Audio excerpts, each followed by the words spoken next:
Wow, that took an inordinately long time to start. I believe we are hanging out on air. This is Drone Stuff This Week, a random series of nothings coming from around the world, and we really are coming from all around this world. I'm joined this evening by Gene. We've seen him before. Some lawyer dude, I've seen him on forums and things like that. Jonathan there, Loretta, and Rory, who's in Sydney, Australia, and he joins us with Propeller Aero. But the first order of business I'd like to get through this evening is I'd like to get a drone forecast out there for a section of the industry. So I have my Thunderbirds dice here. Very important to use the Thunderbirds dice, and I'm going to go for the first number in this series here, and it was 3. So the first number. Gene, have you got any numbers for forecasting that you might like to come out with? Gene has got an upside down 5, and I'll come to you, Mr. Ruprecht. Any numbers? 5309. 5309. That sounds like an ex-girlfriend's telephone number. Loretta, have you got a number? That's a song going through my head right now. So 6, 8, 5, 3, Loretta, do you have a number at all? We'll go with 10. 10, and then Rory, have you got a number? I'm 14. 14. Okay. All right. So that's quite a big number. That's the number. What I'm going to need help with in a minute is actually saying that number. But I think what we need to do before I do that is I think we need to work out which industry this number, Paul, relates to. So what we'll do now is we'll ask our Wheel of Fortune, the industry wheel forecaster. I don't know, is everyone seeing that? And the industry forecaster says that this is the forecast for the real estate industry, So is anyone clever enough to be able to read that number? It's a very big number. There's an awful lot of money going to be made in the real estate industry. That's billions and billions of dollars. But they're 3,553,000,000,000. No, maybe too many. Well, if we do this weekly, that's a lot of money to be made in a week, isn't it, really? So that's good. I'm glad we got that forecast out of the way because the industry is lacking in inaccurate forecasts. I'm glad that we'll be able to contribute with our very scientific methodology there. Right. So getting away from that, some of the things that I've seen this week. Let's go the first one. That sort of impresses me. Did we all see that Aerialtronics have signed up with IBM and they've got the Watson system on board, and that's for inspecting things. What do we think about that, Gene? You know, the IoT, Internet of Things,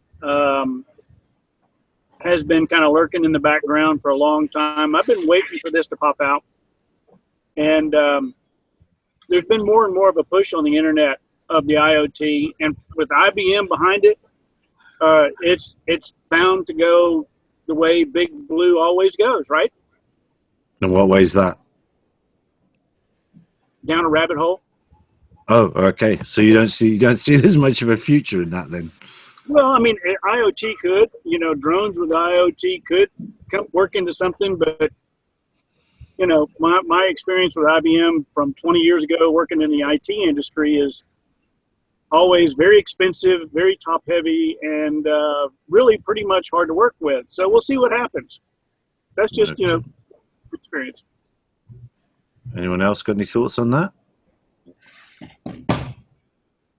Rory, do you have? I'd be curious. I'd be curious to know if it was happening on board or if it was streaming anything back to the main Watson sort of computer that they've got. But that if they were streaming things back, I mean, the challenge for me with these inspections isn't programming an AI to figure things out. It's actually just having the trained data set that you can actually reliably inform the computer off. So it's still just going to need so much manual work from my perspective until. I didn't quite understand that, Rory. What do you mean by that? The trained data set. What does that mean to you?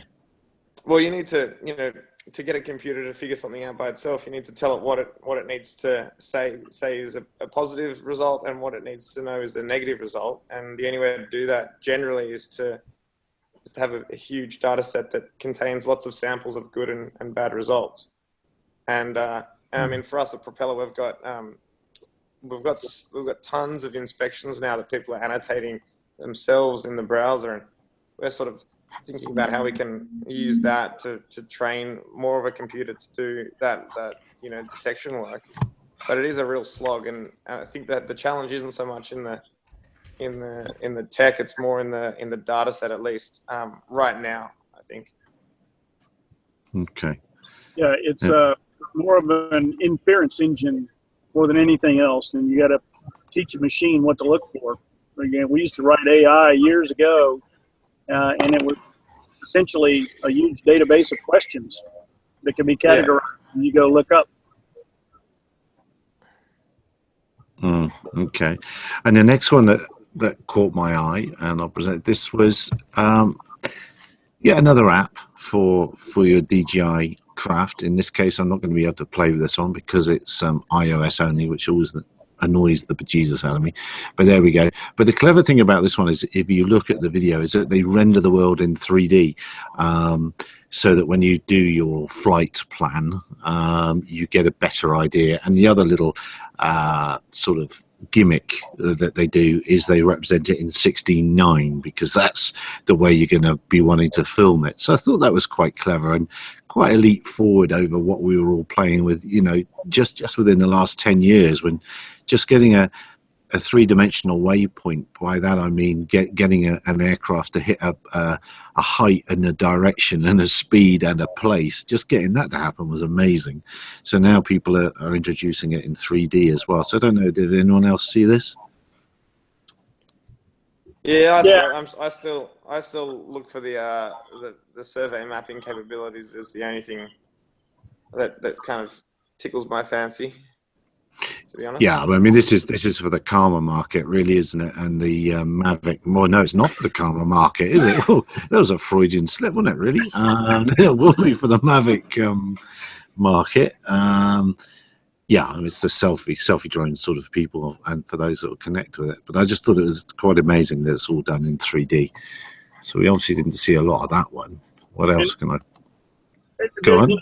The thing that you've got to be aware of, is that you're tying yourself to Apple. And Apple has, in the past, arbitrarily decided what you need. Like, for example, they decided to do away with the 3.5 millimeter headphone jack. Yeah. That's gone.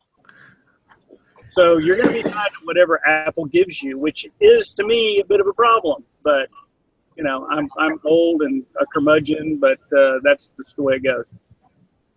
Oh, I'm sure those people will pull it out into other systems in time. I'm not quite sure why they. Well, maybe Rory can. Why is it so attractive to just roll out to iOS first in the DJI world?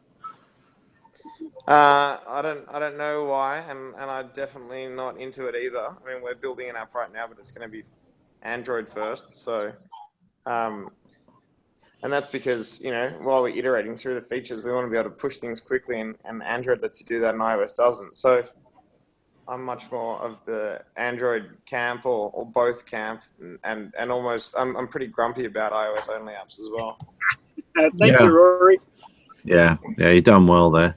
Now, we haven't spoken anything loyally or legally in the 107 world, or we haven't even prepared anything for that.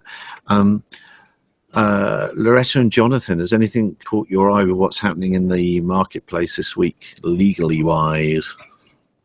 The only thing I saw was I think some people started getting their 107 waivers. Jonathan would know more. I just saw people had posted that. Right. They're starting to come in. Right, yeah. I people have obtained 107 waivers that were filed post-August the 29th, because the 79 that were granted on the 29th of August were really just stuff 333 is converted. So there have been some authorizations, airspace ones, as well as waivers granted under 107 so far. And did that website come live for sorting out your airspace authorizations?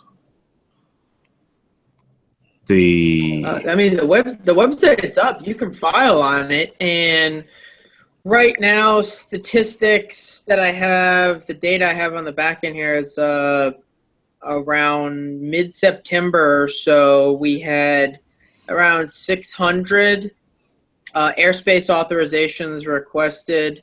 At least 306 of them were just Class D airspace authorizations, and then we had around 500 or so waiver requests, and the large majority of those were night operations. So I'm planning on rolling out some more info on that here to come, but that's kind of the big breakdown, Class Deltas, and as of yesterday, the FAA started granting Echo at the surface and Delta authorizations. So are they calling them authorization? Oh, I think I saw that they're calling them authorizations because they could have been waivers or authorizations. There's two, actually. There's an authorization, and then there's a waiver from the requirement to obtain the authorization. So you can get, there's airspace authorizations, and then there's airspace waivers. Confusing, right? No, that's clear for the federal government. All right, so it'll be on my pay grade, that's for sure. There's trouble brewing over in Europe on the regulatory side, and I hope to get a friend of mine, Craig, to come on, but he's on a train on the way back from big meetings in London today, and he's actually going to be talking to Parliament later this month over in the UK about this very topic, but there's European regulations that are pretty much going to put a damper on everything, but it's all proposals at the moment, and it's being spoken about, and we'll get him on, and he'll explain it all to us. And I'm trying to try and be neatly going into the fact that last week Australia got some very forward-thinking regulations through, and those being that anything sub 2 kilos, all you need to do is say, hi CASA, I'm going to be flying commercially, and this is where I'm going to be, and that's that. You don't have to do much more than that. Am I right in thinking that, Rory? That's it. So last week was big news in Australia because as you said, we got the deregulation ticked in for the drones lighter than 2 kilos, and in fact, drones lighter than 25 kilos if you own the site that you're operating at. Wow. And it's a pretty simple process to let CASA know that where you want to fly, and then you've got 2 years of validity on that notification that you give CASA. That's pretty amazing. I didn't realize it was the 25 kilo bit as well. Now, tell the other guys what your business does and how does this affect your business over there and your business internationally? So what we do is, we started off predominantly as a software platform to make the data, as accessible and easy for the end data customers as possible. So when we say end data customers, we refer to the non-technical people generally in these quarries, landfills, mines, construction sites that could have a need for the data if it was presented in such a format. We then needed to solve the accuracy problem, so we developed the Aero points, which are an interesting way to capture the survey grade data compared to just the coarse geotags that a lot of the sort of online mapping companies are running with at the moment. So these Aero points are, very, very simple self-surveying nuggets that are getting centimeter grade data across people's drone surveys now. And the third thing that we've been working on is a bit of a partnership with DJI to bring their drones to market alongside our Aero points and alongside our software. Now, the concept being that if we can get bundled together, and we do now have a bundle together that includes the drone, the Aero points, and the software. That's everything a site needs to capture as much survey grade data as they want. And now with this deregulation, we've got the opportunity to sell these bundles onto sites themselves that don't have CASA licenses specifically. So I think that's going to be a huge learning curve to know what it's like to actually have these enterprises engaged heavily with the information and hopefully, I mean, we can start adding some real numbers to the lucky draw, $1 million value piece at the start of this show. Yeah, well, I think your well, dare I say it, your competitors Drone Deploy, one of the better things they do is they aggregate the data from their users around and about the place. And if I were to point at any surveys for accuracy for the industry, then there's what they're putting out there based on real data is accurate. Everyone else is just guessing, absolutely guessing. Yeah. So your Aero point, as you say, you're going to sell them then, or sell the systems with DJI Blessing directly to end users that haven't used RPA before. Are they going to? Are you going to send them off for training anywhere, or is it that simple? They're just going to go. They're just going to fly, and it's going to work. No, look, there's a little bit of training, but it's probably in the order of before lunchtime, not a week-long course. Where the way that's going to work is actually we're going to have distribution partners that will be actually moving these bundles around. So the typical geospatial dealers that exist in all these markets, they'll actually be taking our bundles and push them out to these sites, and sort of supporting with training and service. Yeah. And what's the advantage to me as the end user? Why would I go with your system rather than buying Pix 4D, for instance?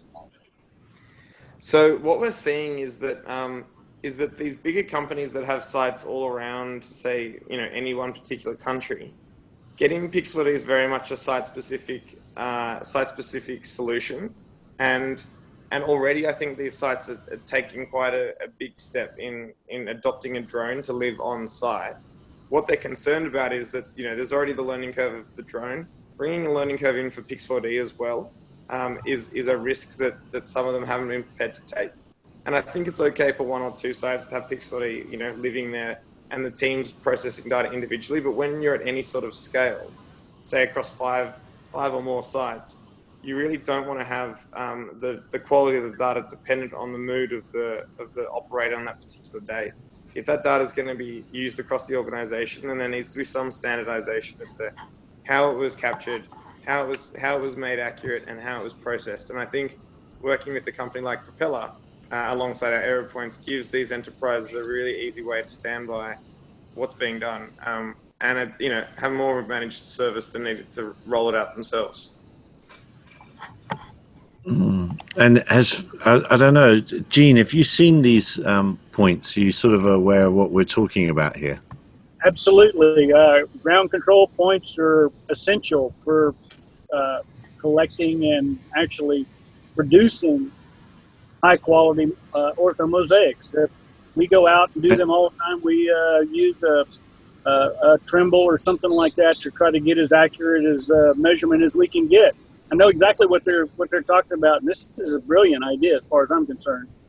Because these are GPS enabled, and then they correct it all afterwards. So you just chuck them out, eh, Rory?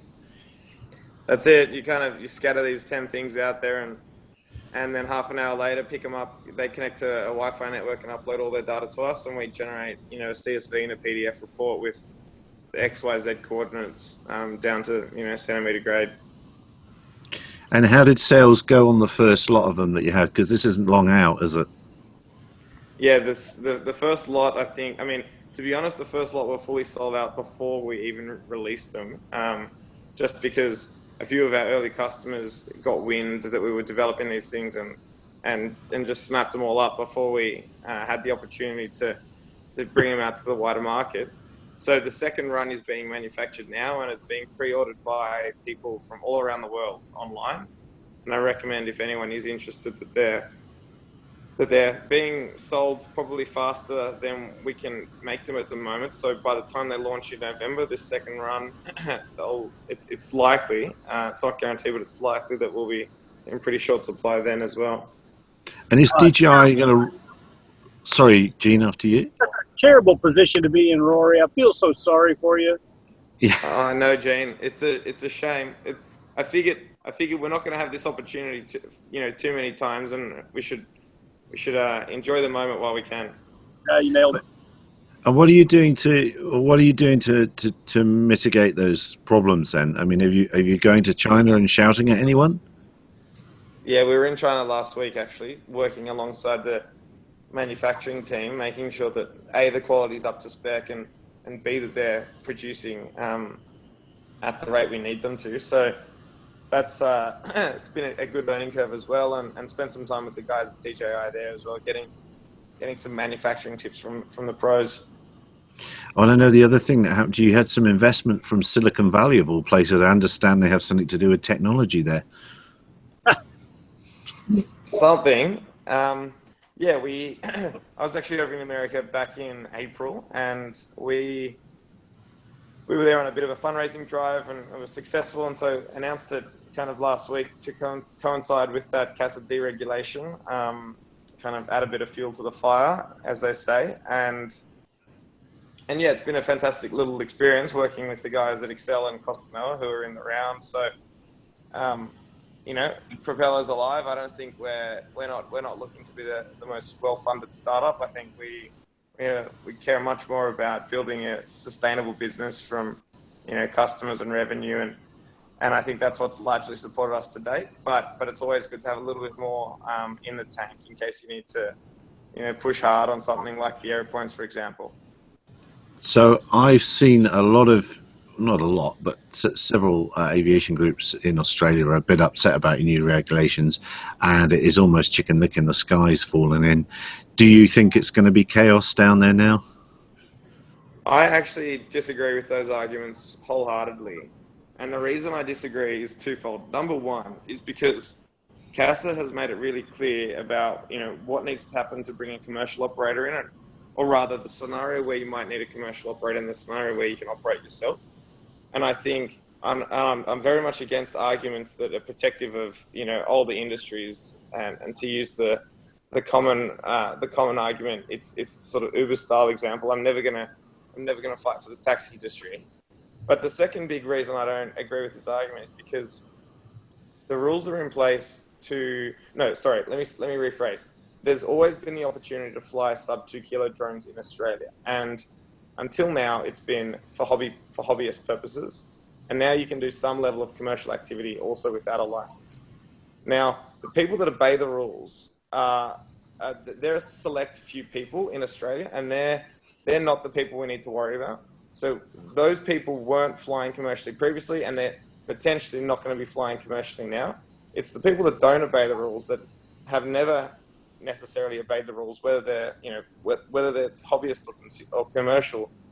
They're not particularly fast, and they're the ones that I think pose the serious aviation risk. But they've always been there, and I don't think these rules change anything about what it is to be a cowboy in the sky. So yeah, I think CASA's got a big job to do in actually regulating or being safe, you know, making sure that airports, you know, aren't at risk of drones. But when I hear the traditional aviation professionals complain about CASA deregulating 2 kilo drones, I hear CASA's being intelligent and choosing their battles. They don't think they can regulate the sub 2 kilo market, and I agree.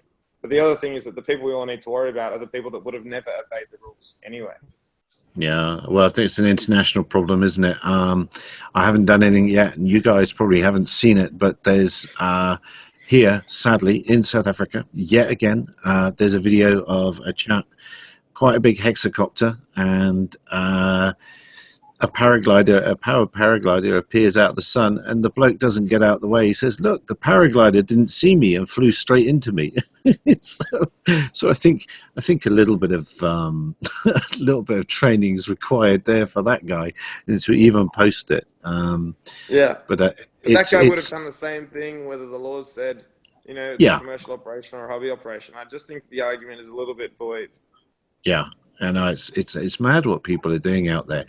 So sub 2 kilos in Australia, tickety-boo, away you go. Now in America, I think we heard this week that the, I forgot what it's called, the small sub rule, or whatever. What's the micro rule? What is it?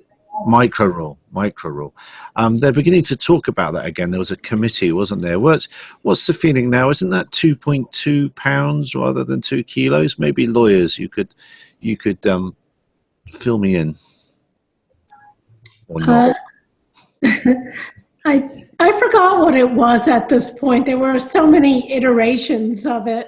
But I think the only thing that I've heard is that they're talking about the micro rule in terms of overflights of people that's supposed to come out in December, the notice of proposed rulemaking.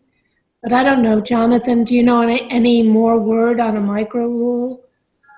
I believe the FAA said at the Drone Advisory Committee that just happened, that they were trying to get it out, and I'm looking right here, I think it was in December or something like that. They're trying to get an NPRM out, and generally NPRM to final rule publications like a year and a half to 2 years. So this is just the start. We're not going to see this actually come to fruition for a while unless they want to do it illegally and then wind up in court round two, like the Taylor situation. So that it'll probably be a year and a half to 2 years if it comes out in December after that.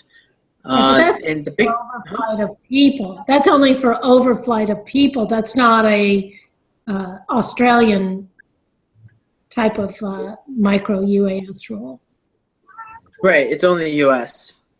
And the big benefit, well, I guess the big issue is that the FAA's Aviation Rulemaking Committee, they proposed like 4 categories, and there was 2 categories, 3 and 4, which were the important ones, where it was brief incidental flying over people and then persistent flying over people. So category 3, just temporary transiting over, and then 4, persistent flying. And so there would be certain aircraft standards for aircraft in those categories. But at the end of the day, that ARC recommendation was just a recommendation to the FAA. The FAA could chuck it in the garbage if they want to, and then develop their own standards.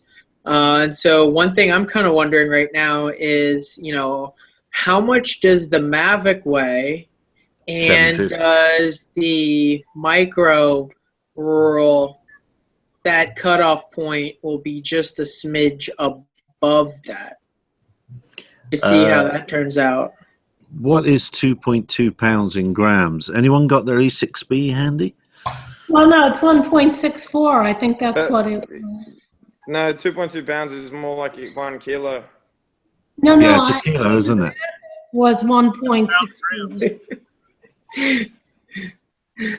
Whenever it comes to the grams and the kilos thing, I just remember that this one comedian talking about people that bothered to remember that in school because they wanted to grow up to be drug dealers. So that's all that goes in my head. Because everything here in the States is always in kilos. He's got right? It's never in pounds of marijuana, right? He's got a couple kilos or something, a couple grams of marijuana. So. Yeah, so there's something you learn about America all the time. This is a great cultural exchange, really, isn't it? Yep. So you do drugs in metric and everything else in ridiculous units of measurement. They are ridiculous units. They are ridiculous units of measurement, aren't they? I mean, it's shocking. It is. It's just how does it work? I think we see it played out every day on television how it works. But anyway, that's another thing altogether. So what's so what? How much you've touched the Holy Mavic, Loretta? How much did you say it weighed again? I thought it was 1.64 pounds. Oh, okay, right, okay. Yes, that's less than a kilo. Yes. Yeah.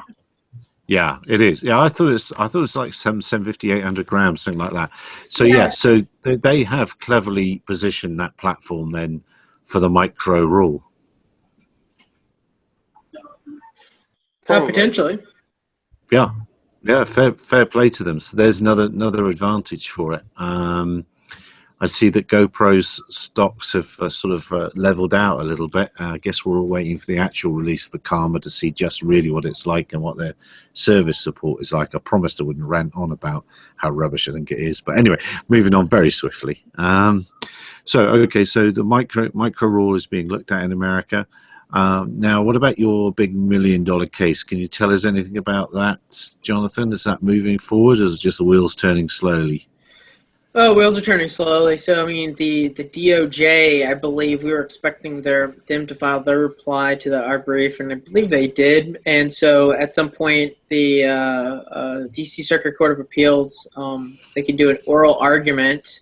I don't know if they want to. They might. And then it seems to be that the D.C. Circuit Court of Appeals rules on and publishes opinion about 4 months after the date of oral argument. So we're sometimes late winter, early spring, we might have a ruling from the D.C. Circuit Court of Appeals on the Taylor case. Okay. And Gene, have you flown anything interesting this last week? You know, actually, no. We've been no, actually, we've been working on you know, finishing up the procedures for public safety, and really that has taken up so much of my time because it's gotten tremendous response, and we're hoping that we might be able to set a few standards for public safety out there, and we're working real hard to try to make that the best we can make it. And So who would be the who would roll those standards out? If you created a set of standards, what organization would then be the gatekeeper for those standards? You know, around here, it could be just about anybody. Of course, in the Republic of Texas here, we pretty much do our own thing. And it could come from the state level. It could come from, you know, a local level and then move its way up. It's one of those things that we're exploring right now. And it's just, it's a very difficult maze to go through. So we're doing it one step at a time. We're trying to make sure that everybody understands what we're doing and the procedures that we're using. And, you know, like we said, 100% is our only passing grade, and that's what we're trying to get to. Wow. And you're just a little bit left of the drama, I think, or quite a bit left of the drama that's potentially befalling Jonathan and Loretta there with Hurricane Matthew approaching. Loretta, have you got the storm protection up and in place? No, not yet. We're kind of laid back here in the Keys, so until it's like blowing my windows in, I won't get anyone to come close the shutters. And have you charged your batteries getting ready to do any search and rescue work and then be calling Gene for help and assistance? I'm debating whether to stay here or go to Miami, but I think Miami's going to get hit harder than the Keys, so I think I'm going to stay in the Keys. I do wonder if people have half a mind to mobilize themselves into disaster areas now with their Part 107 in hand and almost go looking for trouble. I do wonder if that sort of thing's going to start happening. And That's very common. Yeah, some rescuers aren't going to need rescuing themselves. And what, Gene, is there a yeah, sorry, I probably cut you off saying what would be the advice to anybody thinking about doing that? If you have had no prior training in a disaster situation, don't go to a disaster to learn. Yes, probably wise counsel. Probably for the best. Shame. And then what's happening in your week, Rory? What's happening down there? Well, tomorrow, of course, you're talking from the future, aren't you? Yeah, I mean, I'm already, it's already, what is it, Wednesday here? Yeah, it's Wednesday morning, so you're all Tuesday. What's happening this week for us? We're working on a few big deals and actually thinking about revamping our pricing. So kind of reaching out to our early customers to talk through how they're all going with it and how it should be going. I think pricing is one of the most challenging things of our experience so far, and also one that puts us. I mean, pricing says a lot. It either sets you aside from your competitors or it puts you right in line with your competitors, and you need to be pretty intentional about both those things. Oh no, sure. Okay. Does anybody else, we had remember we were so quick last week. We actually had a complaint about that for being too short, having been an hour and whatever it was the week before. Which is trying to speed things up a little bit. Does anyone else have anything that caught their eye this week that they'd like to talk about? Well, I did want to mention, and I know you all saw it on the legal UAV website on Facebook, but I thought John Golia's article in AIN was an important article. Now that we have rules in the U.S., it's important for pilots, especially GA pilots, to know what the rules are. Because even though under 107, the drone pilot has responsibility for see and avoid, et cetera, GA pilots have to maintain altitude and pattern discipline in order to avoid running into a drone. So I thought that was an important article. What do you think, with your former FAA prosecutor sort of person, investigator hat on, will happen to the chap that landed his seaplane at the golf tournament? Did you guys all see that? That hit the news here. Landed on at that, whatever's just happened. I'm not into golf, but anyway, some big tournaments just happened. He landed his Cub and decided to watch the tournament, and then the police had to row out to arrest him. Did you see that? What do you reckon will happen with that? I didn't see it. I don't know. Was it illegal for him to land? I didn't see. It was a TFR, I think. It was a big, wasn't it Europe, America, or something? I say, I don't know golf. This is a bad thing for me to talk about. Do you know it, Gene? The America's Cup or whatever I'm not a golfer either, so I know what you're saying. I know that America won against whoever, Europe, but that's about as far as I know. But yeah, I'm not a golfer. Yeah. Well, I thought that was a really good example of a GA pilot that plainly was completely ignoring any NOTAMs or anything else and just thinking it was a good idea to land on there. So that does rather point to, in a country, perhaps it's different here in South Africa and Australia, the actual ownership of private aircraft isn't as high, whereas over there it's pretty high per capita, and people do seem to just get up and go from their little strips without doing anything. And yeah, as John Golia sort of pointed out, and as I think we all know, there are going to be a lot more small systems in the air, and they are going to have to do their best to keep out of the way of them working. You're a CFI, Jonathan, so have you got any thoughts on this? I think that it needs to be, instilled in the students that individuals flying out in the airspace, just because you're manned doesn't mean that you own all the airspace, and that you should start realizing that drones will be flying up to 400 feet. So if you don't want to run into a drone, you should fly above 400 feet. And so I know that a lot of helicopter guys and the ag guys will get upset about that, but at the end of the day, they don't own the airspace. Yeah, that in Texas is a bit problematic too, John, because everybody over here thinks that they can fly at treetop level.